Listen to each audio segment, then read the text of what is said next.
আপনারা শুনছেন প্রচেতগুপ্ত রচিত মেঘমল্লারে হত্যার গান উজান চ্যাটার্জির কণ্ঠে। ১।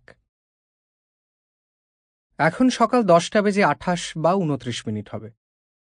এতটা নির্দিষ্ট করে সময় বলবার কারণ আছে, সেই কারণে পরে যাচ্ছি। তার আগে বলে নিই, এই মুহূর্তে আমরা যে ঘরের মধ্যে রয়েছি তার একপাশে একটা বড় টেবিল, টেবিলের দুপাশে চেয়ার, একদিকে সাদা তোয়ালে ঢাকা চেয়ার, সেই চেয়ার শক্তপোক্ত হাই ব্যাক, নিচে এবং পিঠে অল্প গদিও রয়েছে। উল্টো দিকে 3টে সাধারণ কাঠের চেয়ার। চেয়ার ঠিকঠাক হলেও টেবিল খুবই অপরিষ্কার। কাগজ, ফাইল, স্পাইরাল বা এন্ডিং করা রিপোর্ট স্তূপাকৃত হয়ে আছে। কিছু কিছু টেবিল থাকে যাদের দেখলে সবাই ভয় পায়, একমাত্র যার টেবিল সে শুধু খুশি হয়। এই টেবিল সেরকম। সবসময় মনে হয় খানিক আগে কেউ লণ্ডভণ্ড করে দিয়ে গেছে। এই লণ্ডভণ্ড হওয়া টেবিলে কাগজপত্রের ওপর 2টো বই তেরচাভাবে রাখা। একটির নাম ভারতীয় মার্গ সঙ্গীতের পরম্পরা, অন্যটির নাম প্রেতলোক ও পরলোক। প্রেতলোক ও পরলোক বইটির ওপর চামড়ার খাপে মোড়া একটা রিভলভার পড়ে আছে আলগোজ। তাকে দেখে মনে হচ্ছে প্রেতলোকে যাবার কারণ হয়ে সে মুচকি হাসছে। চামড়া খাপ গাঢ় বাদামি এবং চকচকে। মুখে রিভলভারটি বললেও এটি আসলে একটি 9mm পিস্তল, সার্ভিস পিস্তল। এই পিস্তল সম্পর্কে বিদ্যে জাহিরের কিছু নেই, আজকাল ইন্টারনেট খুললেই সব জানা যায়। মশা টু কামান সব। আমি বিরাট লেখাপড়া করে জেনেছি বললে লাভ নেই, সবাই ধরে ফেলে। শুধু এইটুকুই বলবার, অস্ত্রটি ভালো, সেমি অটোমেটিক। আমরা একে রিভলভার নামেই ডাকব। পিস্তল শব্দটির সঙ্গে আমরা অত পরিচিত নই। রিভলভার যে ভদ্রলোকের, তার বয়স বছর 44-এর মতো, লম্বা চওড়া পেটানো চেহারা, দাড়ি গোঁফিন মুখ, চোখে ঝকঝকে বুদ্ধি।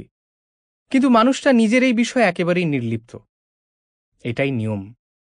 বুদ্ধি যাদের থাকে তারা বুদ্ধি নিয়ে মাথা ঘামায় না। ভাবটা এমন, থাকলেই বা কি, না থাকলেই বা কি, কমে তেমন লাগছে কি, এটাও বুদ্ধির লক্ষণ। বোকারা সব ধরনের বোকামি করবার পরও ভাবে মস্ত বুদ্ধির কাজ করলাম। বুদ্ধিমানেরা বুদ্ধি ব্যবহারে কখনোই তৃপ্ত হয় না। সব জানতা ভাব তো থাকেই না, উল্টে এদের জ্ঞান বাড়ানোর ক্ষেত্রে এক ধরনের ব্যাকুলতা কাজ করে। আরও জানতে চায়, আরও শিখতে চায়। জানা শেখার কাজে বাছবিচার থাকে না। এখানেও তাই ঘটছে। বুদ্ধিমান স্মার্ট চেহারার মানুষটি একটা স্টিলের কৌটো খুলেছেন। কৌটোতে রয়েছে দই, বাড়িতে পাতা টক দই। ভদ্রলোক প্রতিদিন ঘড়ি মিলিয়ে 10:30টায় এই দই খাবেন। একটু এদিক ওদিক হওয়ার উপায় নেই।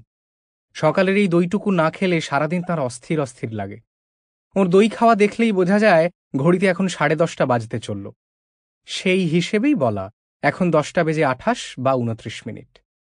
ভদ্রলোক চামচ দিয়ে দই মুখে নিলেন, চোখ বুঁজে স্বাদ অনুভব করলেন। মুখ দেখে বোঝা যাচ্ছে খুশি হয়েছেন। এবার আসা যাক টেবিলের উল্টো দিকে। এদিকের 3টি চেয়ারের একটিতে একজন মেয়ে বসে রয়েছে, বয়স খুব বেশি হলে 32-33। এই মেয়েকে অতিরিক্ত সুন্দরী বললে ভুল বলা হবে না।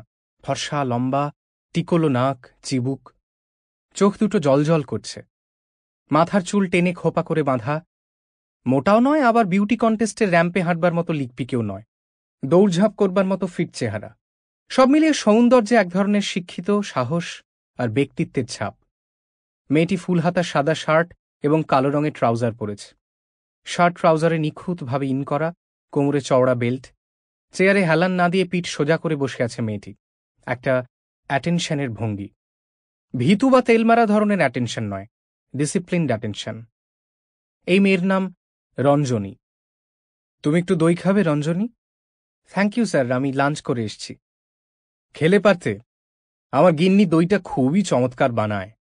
অনেকে ভাবে দই বানানোটা কি আর এমন ব্যাপার, কথাটা ঠিক নয়। দই বানানো যথেষ্ট ব্যাপার, একটা ডিফিকাল্ট প্রসেস।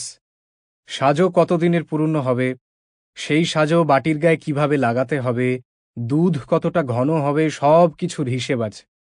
দই পাতার জন্য ঠিকঠাক পাত্র লাগে, তাতে দুধ ঢালারও টেকনিক আছে। হুড়মুড় করে ঢাললে হবে না, ধীরে ধীরে ঢালতে হবে। কুককে দিয়ে এসব হয় না, ছন্দা নিজে হাতে অতি যত্নে এসব করে। রঞ্জনী হেসে বলল, Sample complete. Ready to continue?